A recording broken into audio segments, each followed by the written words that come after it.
আজ চিকিৎসক দিবস কাকিমা, অভয়ারও তো চিকিৎসক হওয়ার কথা ছিল। চিকিৎসক হয়েছিল আমার মেয়েটা, ডিগ্রিটা হয়নি, এমডি ডিগ্রিটা। চেস্ট মেডিসিনের স্পেশালিস্ট হওয়ার কথা ছিল। আজকে আমার মেয়েটা স্বপ্ন দেখেছিল, আমরা একটা টালির ঘরে থাকতাম, তখন মেয়েটা আমার স্বপ্ন দেখেছিল মা আমি ডাক্তার হব। কথা বলতে শিখেছে তখন থেকেই ওর স্বপ্ন ছিল আমি ডাক্তার হব।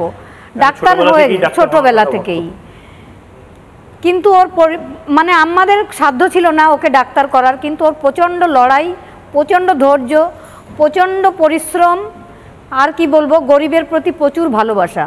আমার মেয়ে 2017 সালে এমবিবিএস পাস করেছে। আমার মেয়েটা থাকলে খুব খুশি হতো। গত বছর আমার মেয়েটা এই দিনে আমার কাছেই ছিল, আজকে সে আমার কাছে আর নেই। গত বছর তার সঙ্গে কাটানো মুহূর্তগুলো সারাদিন ভেবে আজকে দুজনেই ঘরে বসেই কেঁদেইছি শুধু।